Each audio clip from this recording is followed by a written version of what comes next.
Welcome, everyone. And what I'm going to invite us to do is to begin with a prayer. Will you join me? Gracious and loving God, as we gather in this place, may we listen to your words as they come across through images, as they come across through thoughts, as they come through words. May we take this time to be in your presence, to be open to your transforming us and the ministries of our churches in a variety of different ways. This is our prayer. Amen. Amen. So Ken and I have been friends for many years. There was a time when I needed to find out what stewardship was and what did it look like. So I called Ken Sloane at the recommendation of a friend, and we've gone since then. We've worked together in different capacities. He's traveled to New England to visit with churches to bring the message of mission shares, webinar for another time. But he's come to us today. He and I will be having a conversation around the importance of narrative budgets, but also talking about a program, an application that is available through the United Methodist Church, your Mission Share Dollars at Work, that is available to congregations to use. There's a couple of stipulations with it. We'll let you know that at first. And what I'm going to do now is turn this over to Ken, and he's got some opportunities for you to feed back to where you are on this place and on this day. So Ken, thanks for joining us. Good to be here, everybody, and good to see you all. And I did see somebody there from Massapequa, and even Joy, yeah. So another Long Islander. I grew up on Long Island. I was actually raised in a church in the New York Annual Conference. So I'm a Northeaster, and then when I went to Drew, I got talked into becoming a pastor in the Greater New Jersey Conference, and your neighbors. And so we were the ones who were the first to welcome Bishop Sudha Devadar, and miss him greatly. What a great leader he was for our conference and for yours as well. So it's so good to be with you today.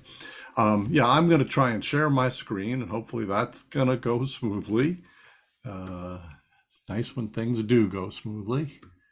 And I'm looking for right here. Okay, so let's see if this is going to do the job for us. Okay, Dave, is that looking all right to you? Yes, your it is. Screens? Okay. So this is just some of my contact information, and I'll put this back up at some point near the end. But here's the first question, and this is David had kind of worked with me on developing these questions, and we're using Mentimeter. Now, what Mentimeter is it invites you to use your smartphone if you have it, and you can take a picture of this QR code, and we can gather information in real time. If you don't have your smartphone nearby and you want to open another tab on your browser, you can actually do this in a separate tab on your browser by going to menti.com, and it'll ask you for a code, and you put in the code at the top of that page, those 8 numbers, and that will let you get in there. And so as we give you a few minutes, we're going to give you a little extra time on this one. Again, either with your smartphone to somebody's there already, to go and take a picture of that QR code. It'll take you right to the page, no signing in involved. And if you don't, you can just go ahead and go to the website. So we'll take a minute and do that. I'm going to vote on this as well. Okay, let's just see, we'll give you a few more minutes.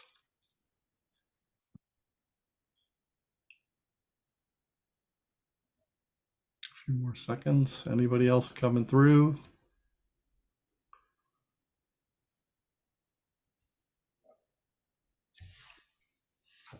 And down a countdown here to get your scores in. And we will close voting. Well, David, I'm going to ask you a question. How does this picture look to you, and is that surprising for you to see? I'm excited that folks feel it's going fairly well. I've had conversations with some congregations who are struggling, trying to figure out, exactly how to get back to pre.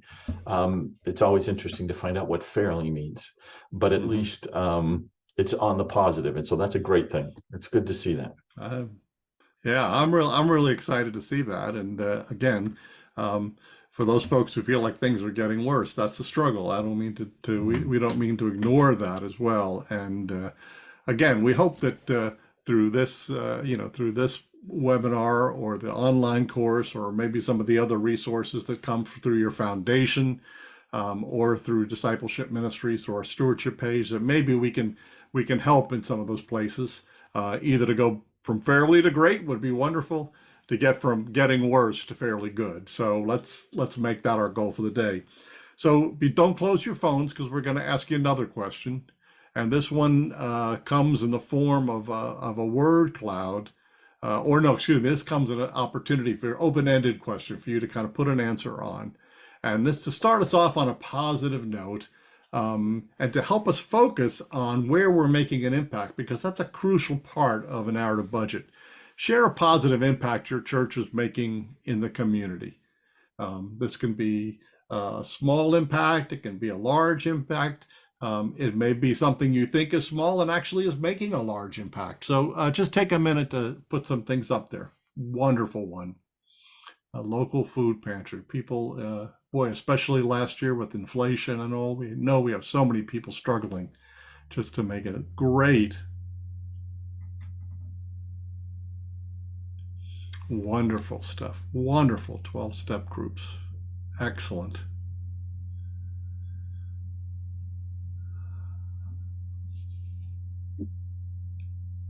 Awesome. So while you're posting these, I'm just going to take a minute to say that as I've worked with this narrative budget course, oftentimes in the church, we only become focused on who actually makes it to worship service. And so when I ask people to tell stories of impact about what their church is doing, oftentimes they'll tell me things which, at one hand, they'll say, well, and I'll use the example. I've had a number of people on the course ask a question about children. They say, we have no children in the course. And then in another question, a little later on in the course, somebody will tell me about an after school program that has 35 kids who come in 3 days a week to the church to do their homework after school. And I'll say, wait a minute, weren't you one of the people who told me you had no children in your church? And I realize, and I explain to people what they're focusing on is who's in worship. But the reality is, in terms of the impact your church is making, it's making an impact in the lives of those children. So as you think of all these things that you're posting here right now, remember those, because those are the images and the stories that will tell the people who are contributing to your church, and maybe the ones who are sitting in worship or watching from home on a stream. This will remind them of the fact that their giving is making an impact. And that's one of the things we're going to stress over and over again as we talk about narrative budgets. So let me just give us a little countdown here so we can finish this up. And if you're still working on one, it'll be all set. But that's great to see those things that are happening. Excellent, excellent. So, David, you want me to go ahead and talk a little bit about this, or? Yeah, go right ahead. One of the things that in talking with congregations, there's this what you have in front of you that a lot of churches do, and then when we start to talk about a narrative budget, it gets a little scary. What do you mean Right. I have to do all of this type of stuff? And so start with why is a narrative budget such an important part of our ministry of stewardship and generosity? Well, again, I think there are people who process things in different ways, and I know folks. I've been in groups of people. David has as well, who when you see a spreadsheet or a line item budget like this, it makes your heart beat fast. That's what people live for. They eat up numbers. They love to analyze. They love to compare all those things. And friends, I know probably maybe we have some folks here who are those kind of folks. We love those folks. We need them in the church. We need to have a line item budget so it keeps us on track. All of those things are crucially important. If you're one of those people that this makes your heart beat fast, we thank you. We're thrilled to have you there. There are other people who are motivated to get excited and inspired, not by a spreadsheet, but by pictures, by images, by stories, by testimonies. And those folks oftentimes are people who respond very well to visuals and to visual images and auditory stories more than the kind of analysis part of seeing a spreadsheet. And what I say to people all the time is that both of these are key. So I've had people sometimes who've gotten into the narrative budget and said, we just want to do away with our line item budget. We want to do a narrative budget instead. And I said, you need a narrative budget. First of all, you need the narrative budget to build your, you need your line item budget to build your narrative budget. But you also need to have that line item budget to keep the church on track. And you need it for the purpose that there are always going to be some folks in your congregation who are really going to want to get down into these numbers. And so I believe one of the key things we can do in the church around stewardship is to be transparent with folks. And so if you decide, and I know churches have decided to, they've worked on developing a narrative budget through the course or another way, and they want to send it out as part of their annual campaign to motivate people to give. But I always say to folks, make sure that you have that line item budget ready for the folks that really want that. And that's going to be what inspires them to give and support the church. Both of these are key tools. And again, remembering that they speak to two different kinds of people.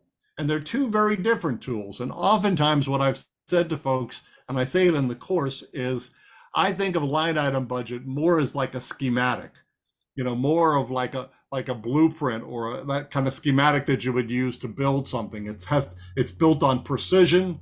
We don't want to do something that, the numbers are kind of, not accurate or etc. We want to go for that accuracy. And so I think of it like a schematic drawing.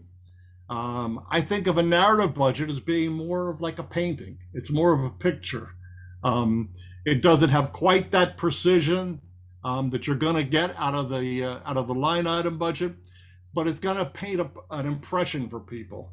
And hopefully the impression that it paints is for a church that is reaching people and touching lives and concerned about all the folks who are in our communities, people who are inside our building and outside of our building. And so that it's about shaping that kind of picture. And it's not just a picture with paint and canvas, but it's a picture with words and images and stories and those kind of things that help people see that.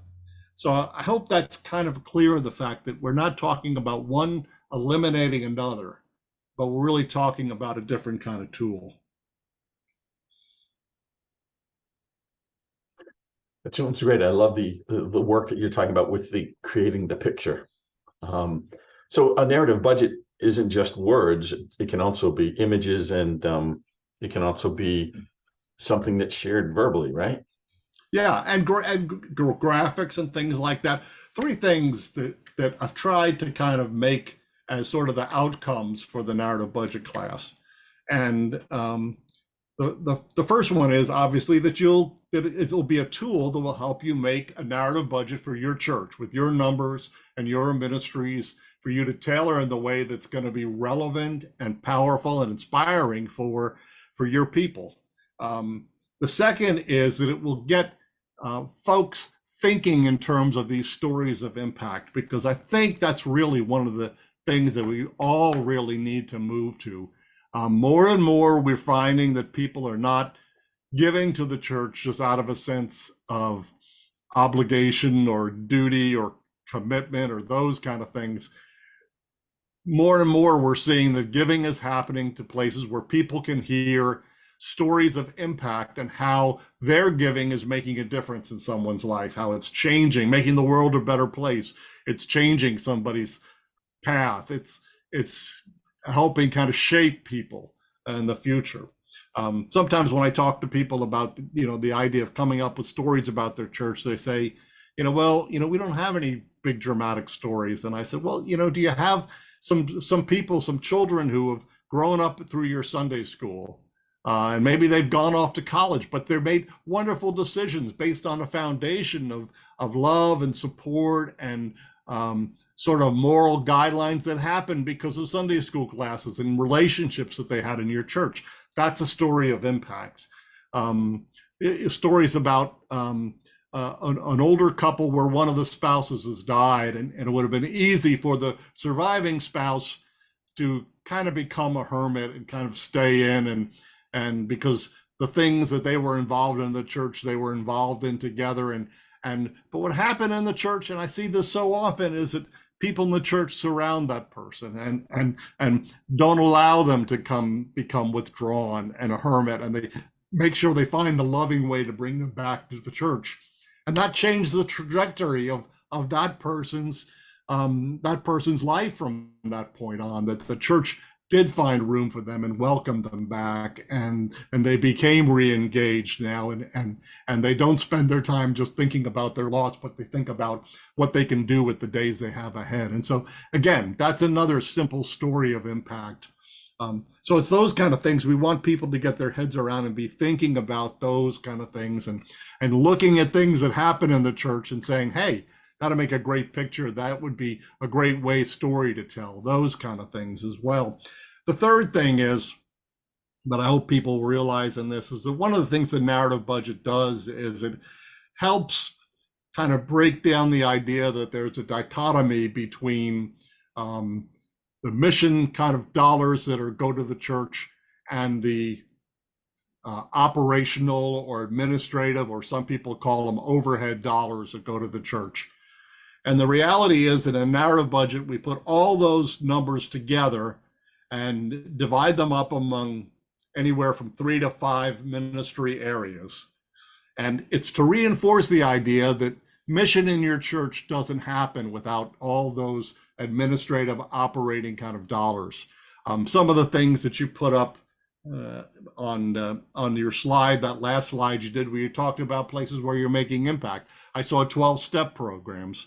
Well, a 12-step program is definitely a mission, but that mission doesn't happen without money paid for insurance and for lights and for heat in the winter and air conditioning maybe in the summer.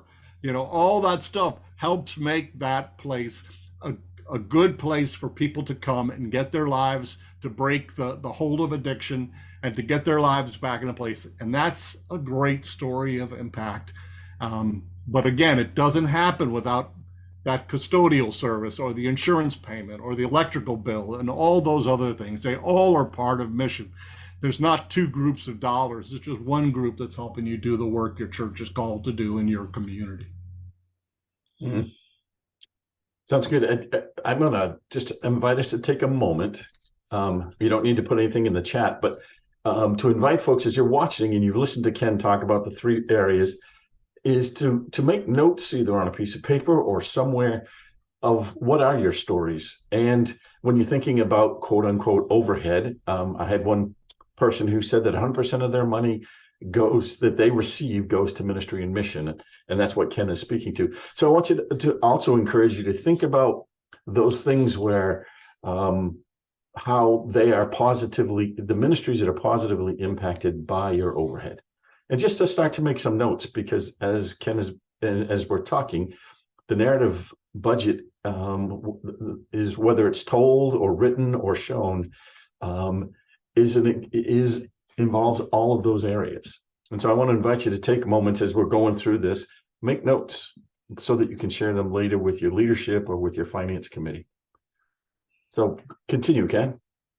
Yeah, so I've used the example of a story having an impact, and this was going back a few years ago, and I'd been invited to speak to the laity session at the New York Annual Conference, and it was right around that time we were doing the work with malaria. It started off as Nothing But Nets, and then we adopted our own program called Imagine No Malaria, and so I was telling a story, and I showed an image of a child kind of laying down on an examining table in a doctor's office. And I told the story about how I've been working for United Methodist Communications before I came to discipleship, and and right around the time that we were starting to get involved with malaria, and they had sent a group of a reporter and a photographer and a videographer um, over to Africa, to Angola, to start gathering some images and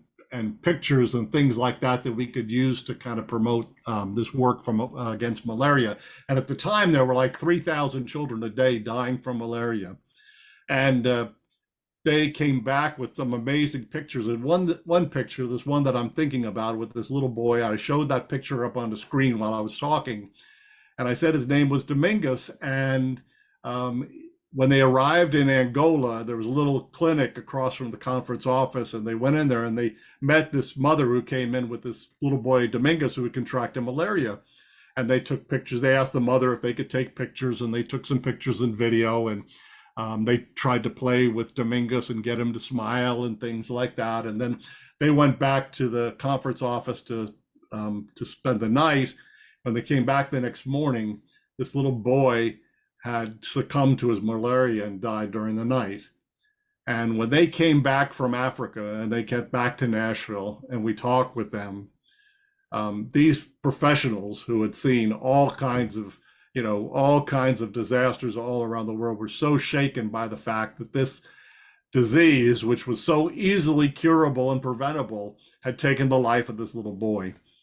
And so in the course of my talk, I said, who wouldn't give, hearing that story, who wouldn't give $10 for a bed net? I'm not asking anybody to give that money right now, but I was trying to illustrate the power that image and that story could have. And so I went on in my presentation. I went a little farther on, and a guy stood up in the back and he raised his hand and he said, and I said, do you have a question? He said, yeah. I said, my question is, when can I give my money for the bed nets? He said, I have $20 here I want to give, and I know there's other people in this room who want to give it. And he walked down the aisle, and on the edge of the stage, he put his $20 down, and people just started coming up and just putting money on the stage. And by the time they were done, I think it was over $1,500 was in a pile right there in cash on the stage. And when I share that, I usually say, as a preacher, I've never had the experience of having my sermon interrupted by a spontaneous offering. That had never happened to me before. But again, it just reinforced that idea of how, a story of impact can move people really to do something kind of out of the norm, out of the comfort zone or whatever, but to get up in the middle of a print, stop me in the middle of the presentation, and then, do the spontaneous expression of love and caring about that. It's just, to me, it's kind of an amazing story about, again, impact. And David, I think you had a story too that you shared with me. Well, I was thinking about that. When I go to the congregations and they say, well, we don't have the stories, and then I ask them for one simple thing, and they talk about someone who was coming to church and was needing some stuff, or just wanted and felt welcome. I go way back to when I was a kid in high school or college. I'd left my church. I'd gone off to college, so church was sort of important whenever I could get there if I could. Had an opportunity to go on a mission trip down to Haiti, but I needed $600, and there was no way that I was going to raise $600. So I told my parents, and they said, well, let's see what we can do. And the church raised the entire $600 and sent me, a college freshman, off to Haiti for building tilapia ponds to provide protein for people who lived in the inner regions of the country. A year later, I had the same opportunity, and they did it again. I didn't ask them the second time, but they chose to do it that time. They weren't going to stop. And I will tell you that I stand here today because of the generosity that they offered in this church. That was, here's something we can do. This is a ministry. And so it's a story I love to tell about the congregation.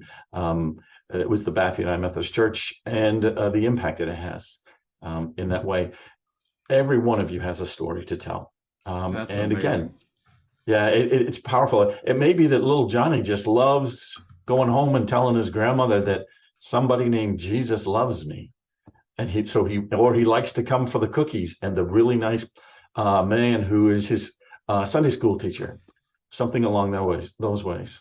So Yeah. uh, stories are important. And the other thing to keep in mind with this, folks, is that there may be some very quiet individuals in your congregation who have not quite figured out how to fit in, but they love to take pictures. I had someone come up to me on Sunday and say, if you at the foundation ever need pictures, let me know. Or they may like to write stories, but they'll never speak in front of people. So this is a way to not only tell the story, but to engage those folks who may not enjoy standing in front of people or being a part of the yard sale every year.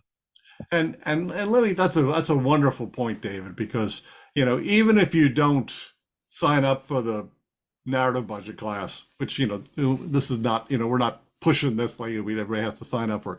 Even if you just go back, if you serve in your church or you're on the finance committee or the administrative council, just if you understand that this is really an important transition we're going through right now, that we have, probably some of the oldest people in our church, like, and I use my parents as an example because they were part of that greatest generation, and they really just kind of gave out of obligation and duty, and they felt like that's what good people did or whatever. The generations are changing now, and these stories of impact are going to become more and more important. So whether you do a narrative budget or not, when you get to those groups, whether it's administrative council or a finance committee, and this shocks some people when I say this about finance committees, it's great to have the numbers people on there, but it's also a blessing if you have some creative people who are artsy, are storytellers, are good writers, who can kind of see those moments and capture them. And again, I keep thinking as we talk about this, I want to go back and just go back to that last Menti slide we did, because I really think, look at these stories and think about, how this kind of impact can be communicated to people, how we can do this kind of effectively, and again, in many of these places, I understand that there's confidentiality issues, when you have AA groups meeting, and oftentimes we have a food cupboard. We don't necessarily want to, put people's pictures into things if we don't. But again, just images of the food pantry and hands receiving a bag of groceries, tells a lot of stories about your church's concern for the community and for the people around you. And so, again, as you think about some of these, that's just a wonderful way to kind of visualize that. A thrift shop, can be just an image of somebody, walking out the door in a new jacket or something like that, a child. That has a powerful impact on people who know that their giving is making a difference. So I just wanted to kind of, point to that. It's, again, you don't have to be, somebody in the narrative budget course to begin to kind of build this sort of culture of stories and telling impact stories, and getting the good that can come from that in your church setting. So.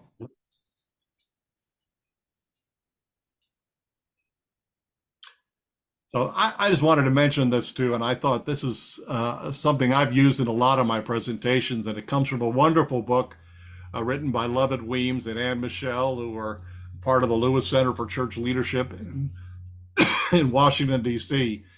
And in that, they just say this so succinctly, and I think this are two principles that every church needs to embrace. I think especially as we try to look for new ways to encourage people to move to generosity.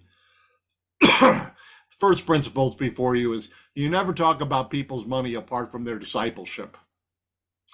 That's so crucial as we move ahead, because as we see our mission to make disciples of Jesus Christ, it's not that we need people's generosity to support something else. It's the fact that their growth in generosity is part of that discipleship journey.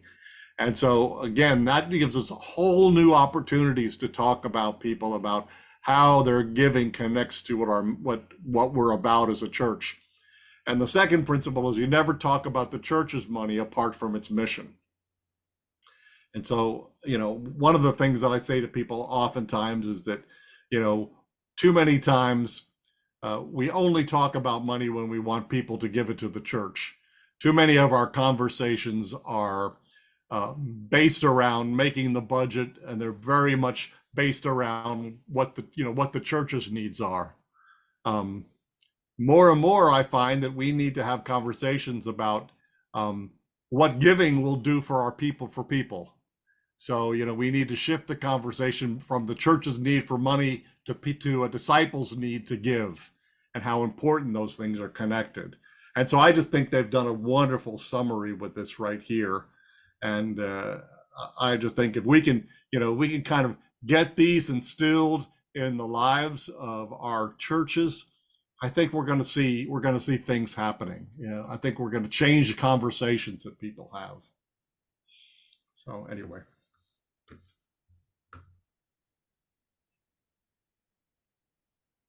So, Dave, would you like me to talk some more about the mechanics of this? And yeah, so yeah, because I think we're going to talk a little bit more about the narrative, and then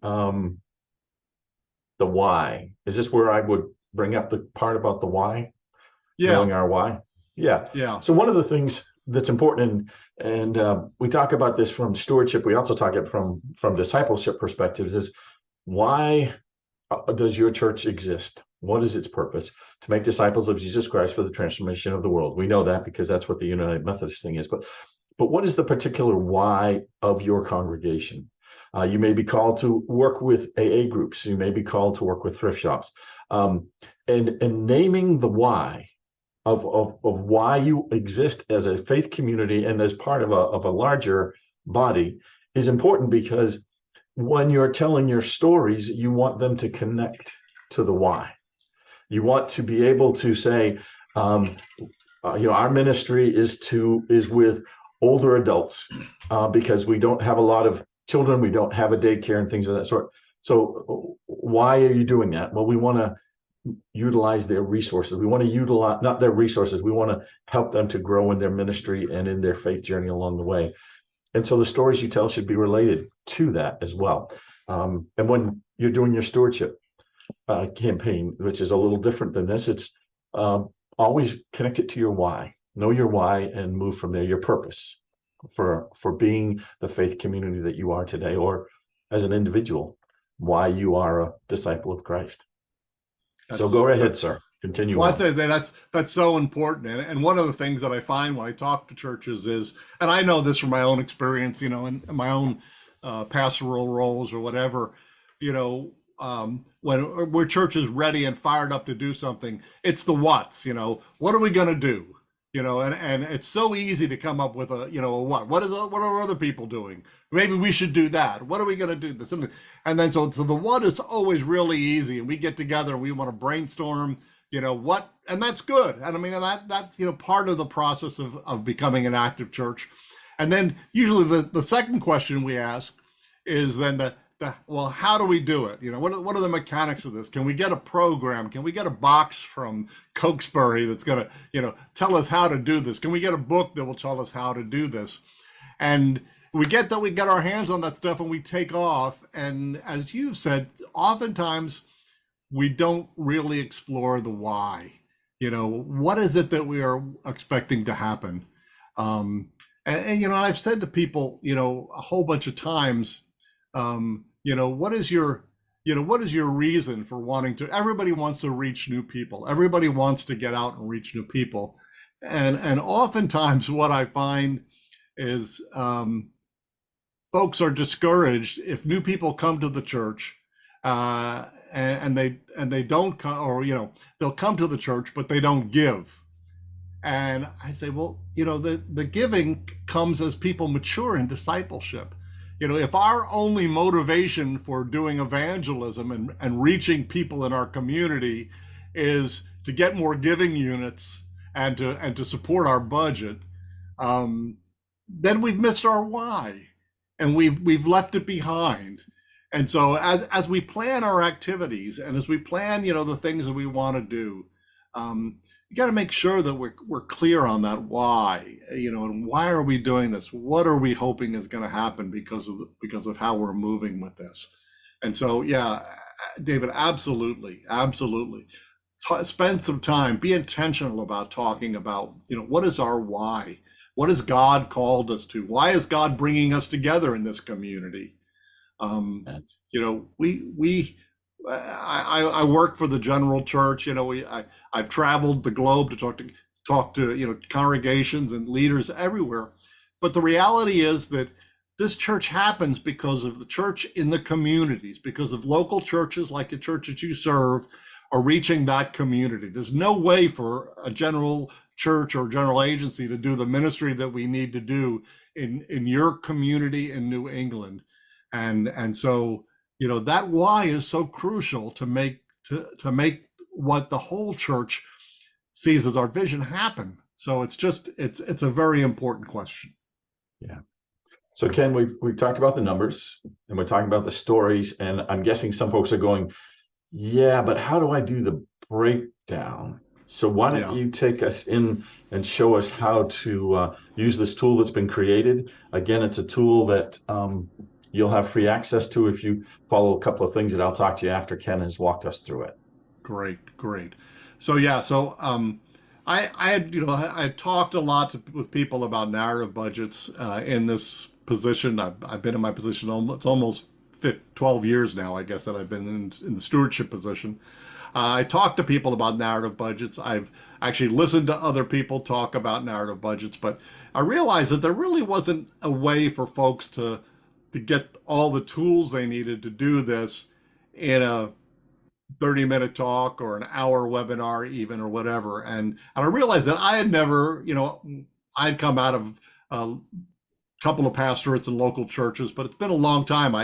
I went to work for the annual conference in 2001. So I think I've been out of local church ministry now longer than I was in local church ministry. But I had never had the opportunity of building one myself. So I decided I was going to do that. I was going to take some time, block it out, and I was going to build a narrative budget. And I was going to use Excel as a tool to use that. And in doing that, I said, if I build this tool the right way, I could make it really easy for someone to take their own budget and plant it in here and then have it help them build it out. And so that's really what happened with the course. I'm sorry, I should have talked about the slide, Heather, but we talked about also about not mission dollars and overhead dollars, but those. So the narrative budget course has a couple of different elements. It has a video element. I kind of get on in a video, about 3 or 4 or 5 minute video, explain each one of the steps to people. And you can see here, this is the opening, the introduction, and then there's a text part that you can read. And then the third element of this is actually a workbook that I developed. And there's actually, when you download it, you'll find two. You'll find one that's a sample church, and it's called the Hope UMC Church, which is my sample that I use. And that's where I've done the whole process of building this out. Now, if you're familiar with Excel, some of you may be. If you don't have Excel, it also works in Google Sheets, which is a alternative that you can get through if you sign up for Google for free. But you see, when it opens up, it's got these numbers, but it's got tabs along the bottom here, and you'll see them in different colors. And those tabs are each an individual spreadsheet, and together those 10 tabs are a workbook. And so there's one workbook that is for the Hope UMC budget, and then there's a second workbook that's just simply called the Your Church workbook. And so the Hope UMC budget is for you to look at and see what I did, and all those cells are locked down so you can't change anything, but you can go back and refer to it and help it kind of use it as an example. And I refer to it in the course a whole bunch of times. And then to the Your Church note workbook, you open up, you change the name of it, you put your church in it, and then we'll ask you to do some specific things. What we do in a narrative budget is we divide all the expenses of the church among a group of ministry areas. I call them buckets here is the term we use. And so you imagine, in this case, 5 buckets, and you're deciding, okay, this expense goes in this bucket, this expense goes in this bucket, this thing goes in this bucket. You have the opportunity, and I encourage people to change the names of the buckets. There's an opportunity to do that, and to use names that are going to be relatable for people in your congregation. For example, intentional faith development. And I picked mine just randomly from Bishop Schneese's book about the 5 practices of fruitful churches. And intentional faith development may not be language that resonates in your church. They may just want to do Christian nurture or Christian education or forming disciples or something like that. And so you have the opportunity to change the names of those buckets. Risk-taking mission and service might be outreach in your bucket, and you may have, that may be the language that you use. Extravagant generosity might be stewardship, radical hospitality. So you change these names, and you don't have to use all 5 of these buckets. You can use a smaller amount if you want. That won't affect your developing a narrative budget. And so you input that information. And then as we go along, you'll input other information in. And one of the things that we use is the whole section of expenses that are clergy expenses. See if I can go back and kind of show you that. So these would be expenses related to your clergy.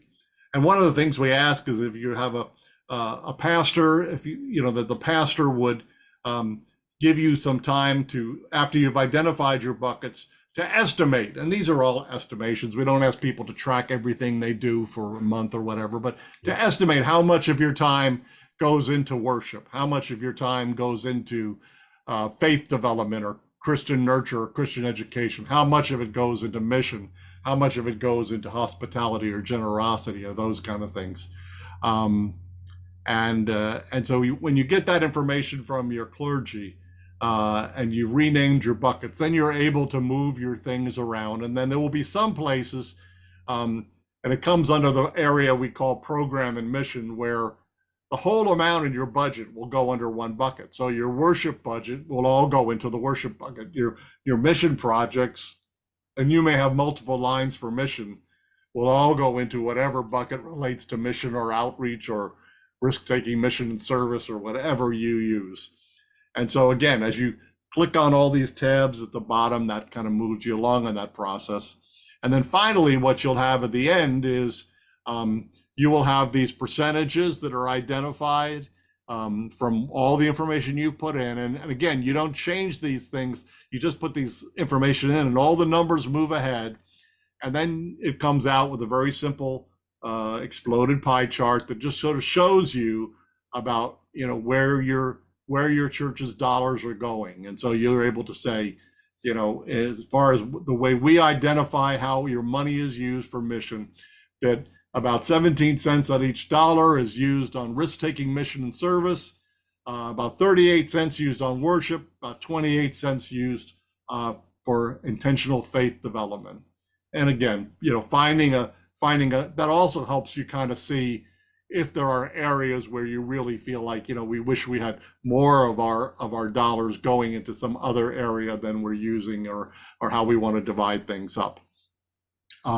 There's a section in there, there's 8 sections, I think, in the course. And one of the sections is devoted simply to how do you handle your mission shares? Or in other conferences, they call them, shared ministry or tithe or apportionment, still use the apportionment word. And there's a lot of different approaches to that. In some places, in the sample that I used, the church that I picked, and I just found a random budget on the internet. I'll be completely upfront with you about that.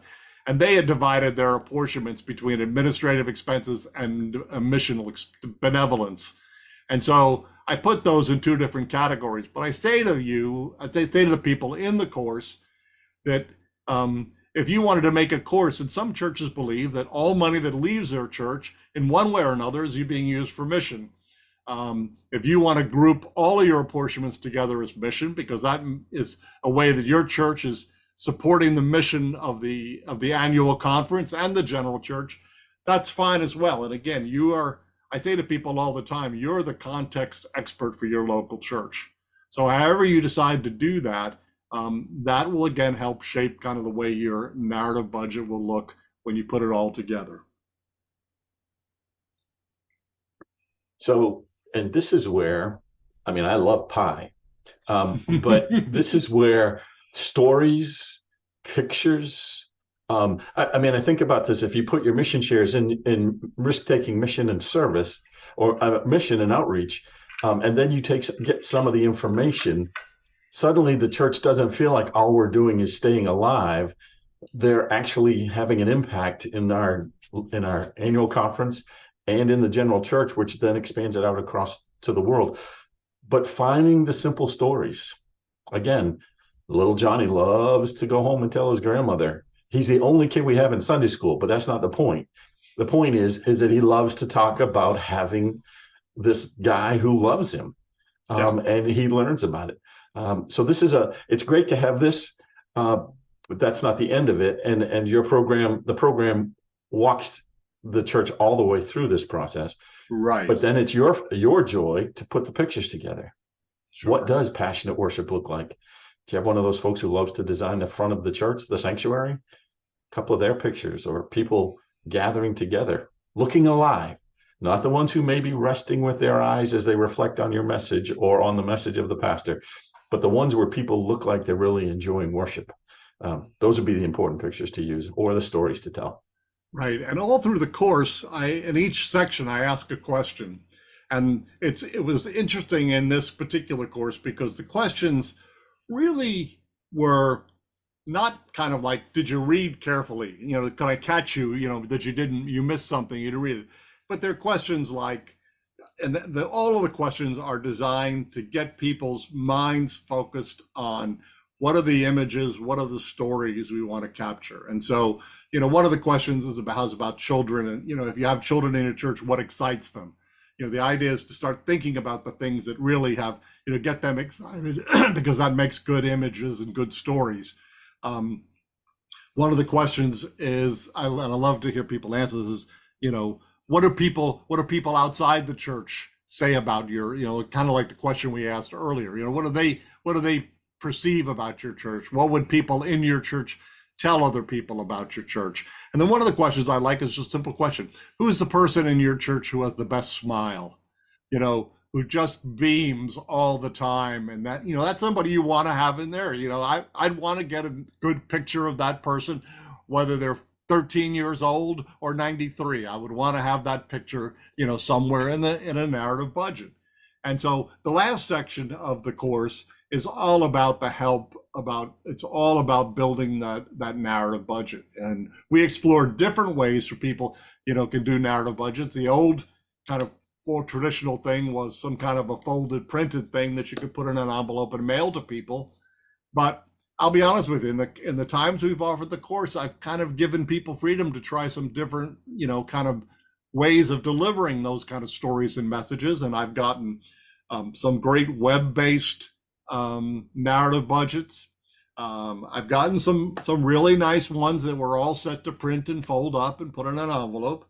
I had one pastor who decided to work the pieces of the narrative budget throughout their monthly newsletter in the fall.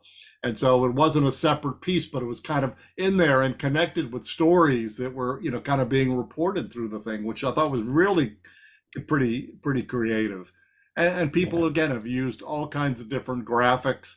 I recommend some sites where you can kind of use some tools that are available. Uh, Programs like Canva, and there's a great program for doing infographics called Pictochart, I think is the name of it, and I mentioned that in the course, and try to give some guidance about how to get good pictures, you know, not big pictures that are taken from a distance where you can't really see the people, but you know, faces and images that have some power to them, and how to take this tool and kind of do it in some ways that are going to make an impact on people. And you know, like I say, I have a whole bunch of samples. I think I have a couple of them included in here. Again, that's just a reminder what I've said before.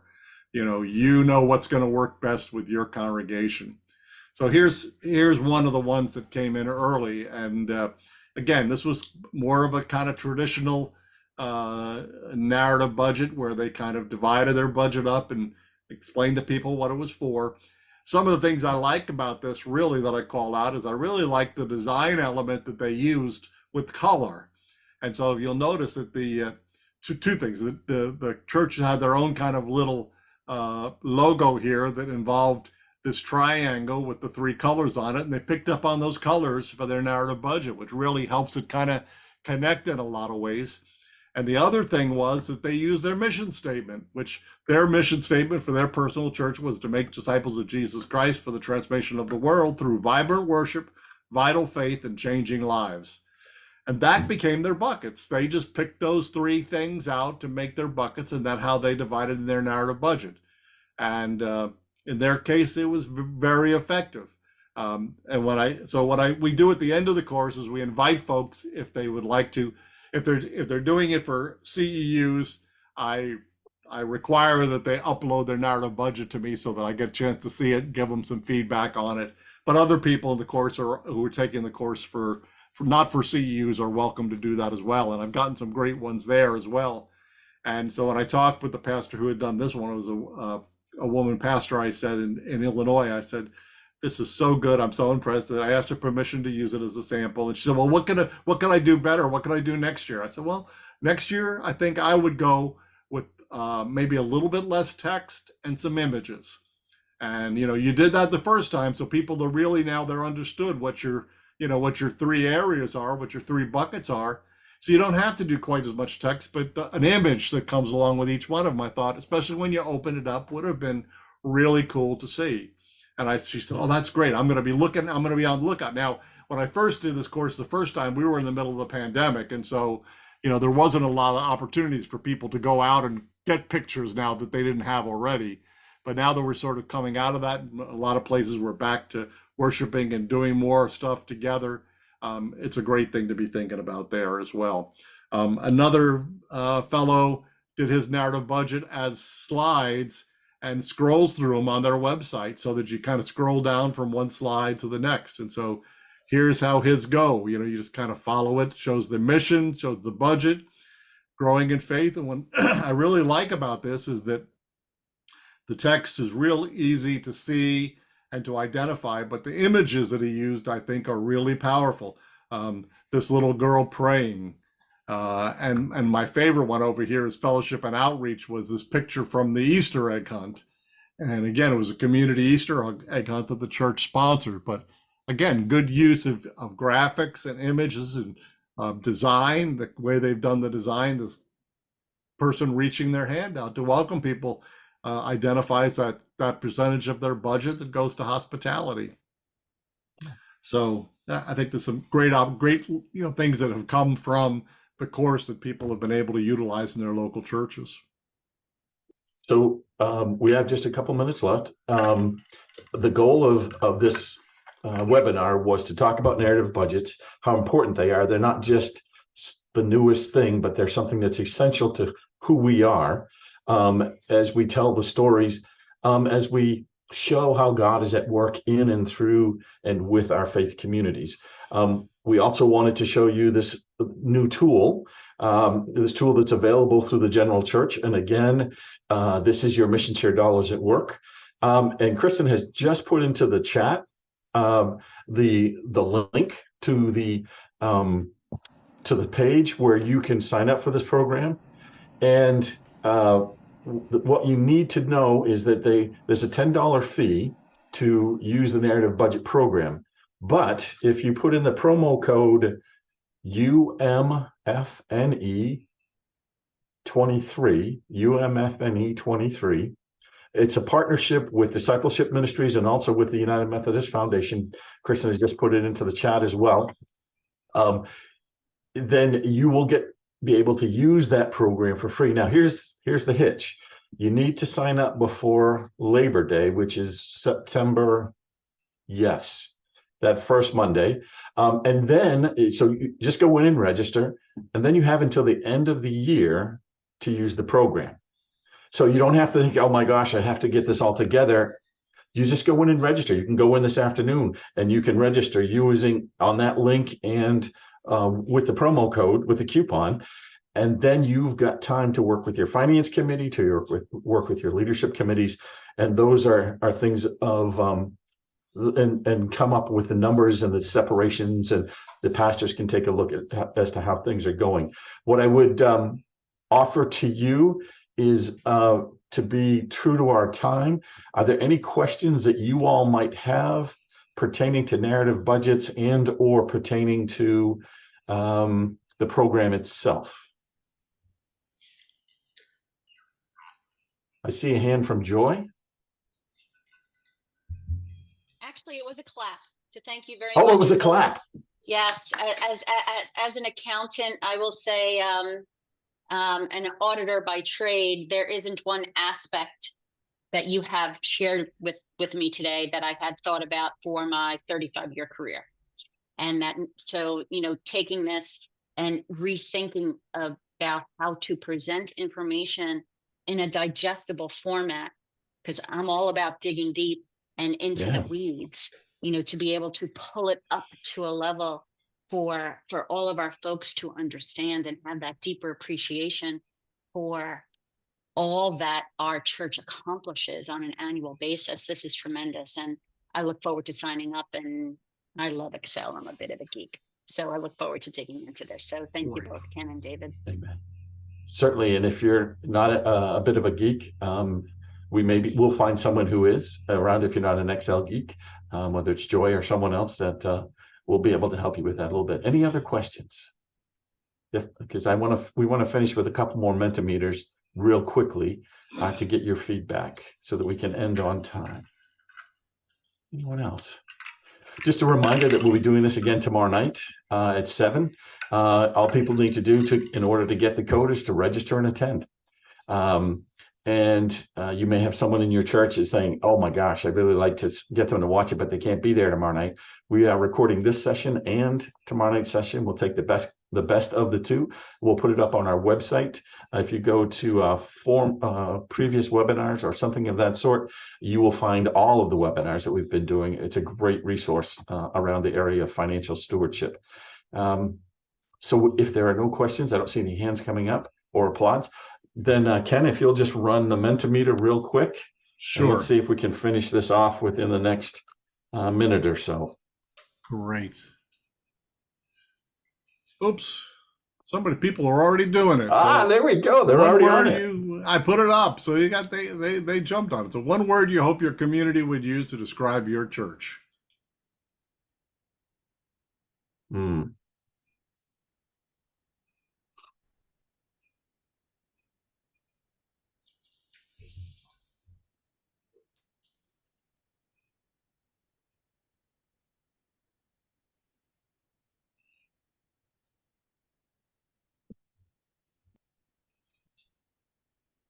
If you have an extra one you want to use, go right ahead. Look at that.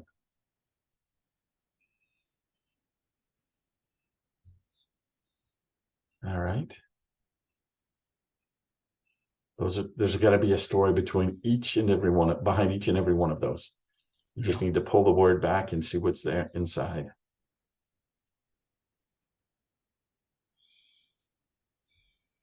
All right, should I give a 10-second countdown here?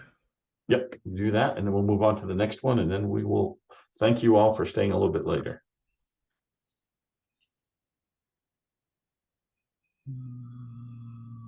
Right. Good job. Good job. All right. Moving forward, how would you feel? And this is one where you can move your little thing to say whether you strongly disagree with the statement or strongly agree with the statement. So just you can slide the little dots on your phone or your iPad or your computer, but you can't slide them on your computer. I guess you have to move them with the mouse. But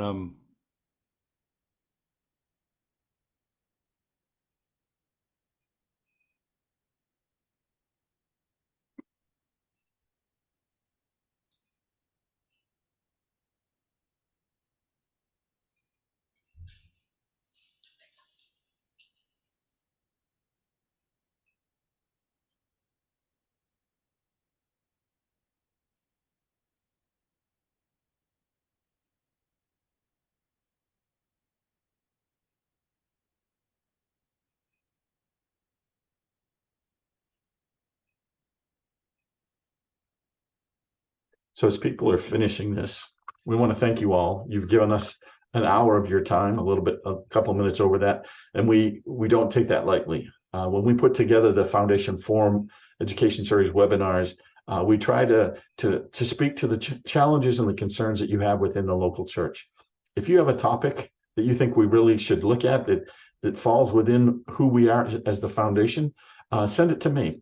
And we'll be glad to take a look at it, and I will pass it on to the group that puts together the foundation forums. I want to thank Ken for coming today and for the work that he does at the General Church, our mission chair Dollars at Work, and for his willingness to share it with all of us. And if you've got questions about stewardship, there's ways to reach Ken, but there's also ways to find out more about stewardship at discipleshipministries.org, right? Yep. UMCdiscipleship.org. And actually, if you could stick my email in the chat before people get off, they could copy that or whatever. I'm always happy to get emails from folks, but it's Sloane, KSLOANE @UMCdiscipleship.org.